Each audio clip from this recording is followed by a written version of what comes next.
this is Kathleen's Trodden Trail.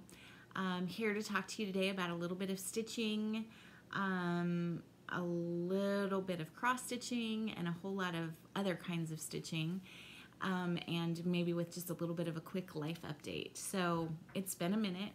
My typical wanting to film once a week just hasn't happened.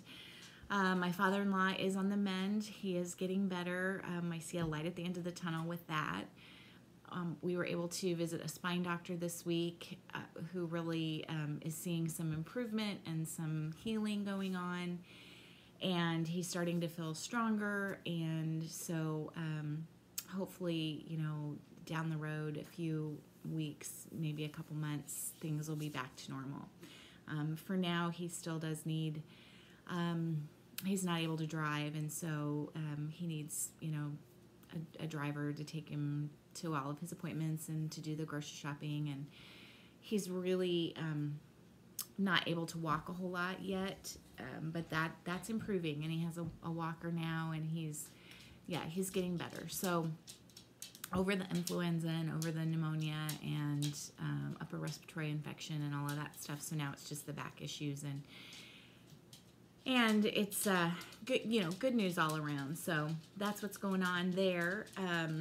Kids are all doing well. Caitlin had her first offer from a real estate agent. She got her real estate license last fall and started interviewing here after the first of the year. And so she has a couple of offers that she's considering with a couple of different realty companies. So that's kind of exciting for her. Ryan, we got to go to Fairfax 2 weekends ago and spend the weekend with a long weekend with Ryan, and that was just a ball. We got to see him perform, and then he's in a music fraternity, Symphonia, and one of the nights he had a fraternity meeting to go to, and he at the end of that, when we went to pick him up to take him to dinner after the meeting, his whole fraternity sang to me, so that was really special and really, really cool. And man, I was blown away by their voices, just beautiful voices, so that was kind of fun. So he's doing great. Maddie is doing well, just blowing and going at school and busy and working hard and studying hard. She has anatomy and chemistry are her two big classes this semester, and you know, just doing great. She comes home a week from tomorrow for spring break for a week, and Ryan comes home a week from Saturday, but he's only home for a few days because the George Mason Pep Band is going up to New York City to perform in the college basketball playoffs. So, or to not really perform, but, you know, to do Pep Band stuff. So they're just all doing great. Yeah, just doing well. So anyway, what have I been up to? My kind of late goal or focus has been small things that I can stuff in my purse.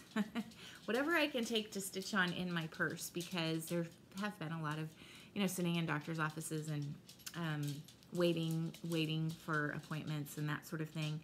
And so I can't really cross stitch away from home. I need my light, and I need my cheaters, and I need, you know, all that good stuff. So it's been kind of like, what can I do? You know, what's a project small enough that I can stuff in my purse and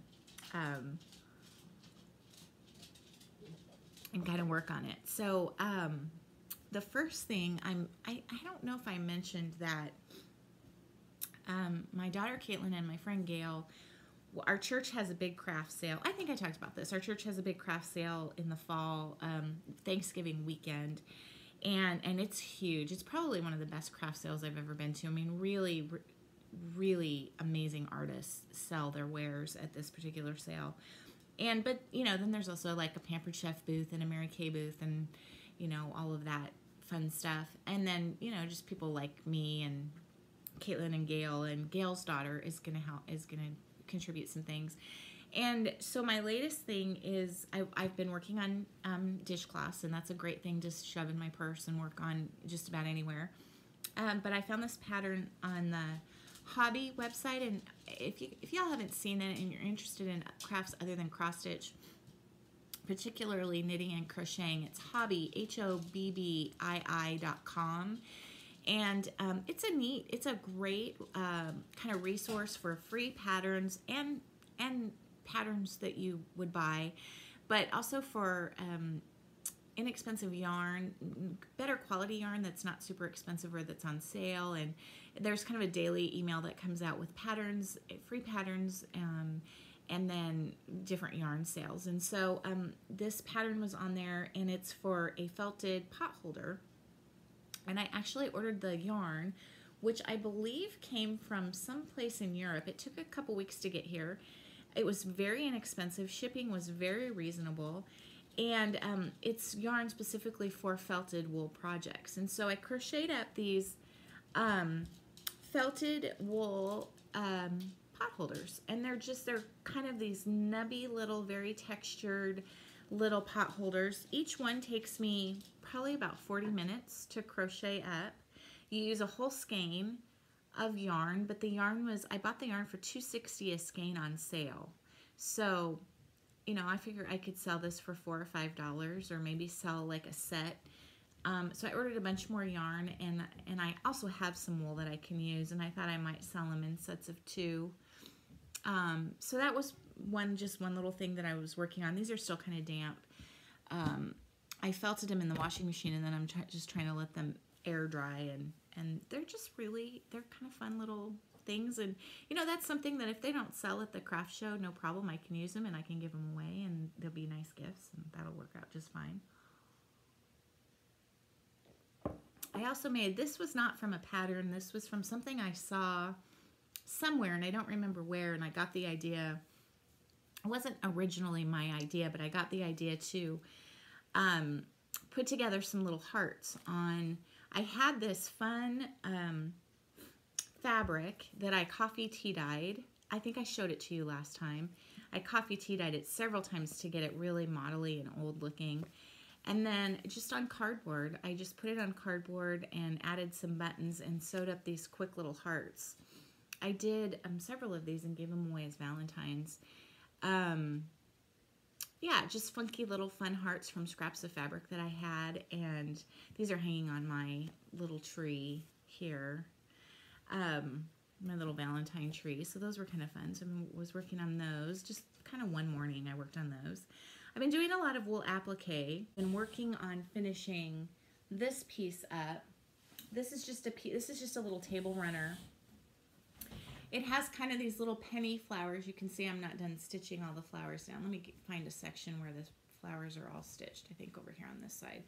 So the flowers are all stitched, and then it has these little bees in here. And then I'll do some pearl cotton stitching, just hand stitching with little bee circles and bee lines, and that'll kind of be the quilting part of it.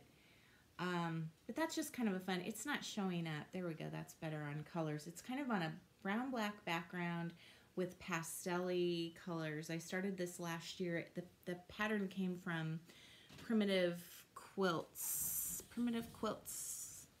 and Needle Punch magazine, I think that's what it's called, or Primitive Quilts and, I don't know, something, one of those quarterly magazines that's really good.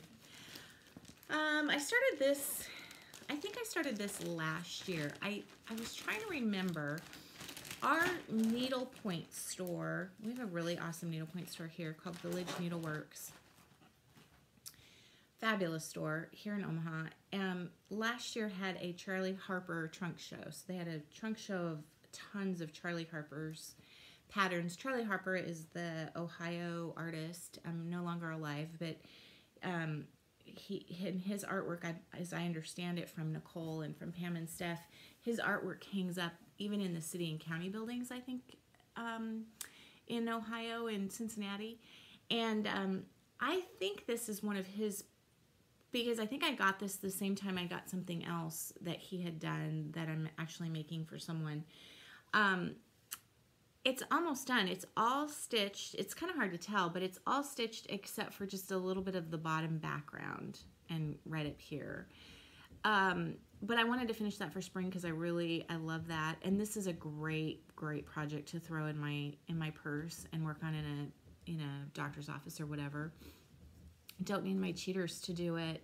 I think this might be like 16 count or 13 count. I'm not sure what the size of the needlepoint is, but it's fairly large and really easy to use. And then I don't know, I'll either stick it in a frame or I'll make a pillow out of it or something, and it'll just be, it's tiny. It's not very big at all. So, but I think that's a Charlie Harper, but I'm not 100% sure on that.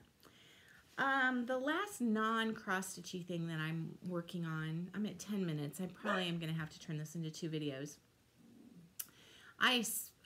We have Keepsakes, of course, cross stitch. We have Village Needleworks, which is the needlepoint store, and then we have 2 great quilt shops in town. And I visited both of those this week, looking for some spring fabric. Oh, maybe on this I'll do 2 videos, and on the second video I'll bring that quilt, and I've also been doing Easter baskets, quilted Easter baskets, and Easter eggs, little fabric Easter eggs.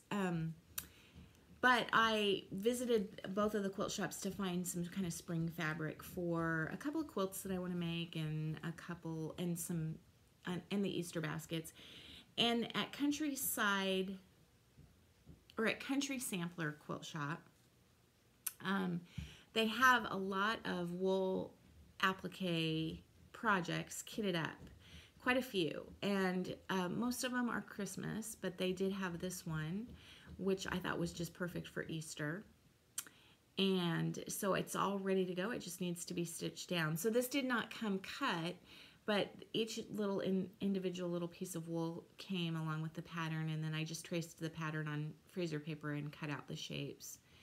And, do you know that trick where you trace it onto freezer paper, and then you can iron freezer paper onto wool or cotton, either one, with a dry iron, and then it sticks so that you can cut around the shape and you get a perfectly cut shape, and then you can just peel the freezer paper off, and you can actually reuse it. I buy the great big huge thing of freezer paper at Costco, and especially for wool, the back of it gets pretty fuzzy once you iron it on and take it off. But it's very easy, and you don't need, and then I just used a little bit of Aleene's glue, fabric glue, to stick these down so that it's so tiny. I didn't really want to use pins, because then your pins, when you're stitching it, your thread gets caught in your pins. Okay, why don't we, since we're almost at 13 minutes, why don't we end here, and then I'll do a second video and show you my cross stitch and that quilt and the fabric Easter baskets. I do want to mention one thing in my last video, and I don't remember your name. You can see behind me, someone asked what pattern that was up here, and it was from a book that I bought at just a little cardstock, kind of like a flip it book, but it wasn't Lizzie Kate. And it was this little tiny book that I bought, and it was just this alphabet. That's all it is the alphabet and some hearts.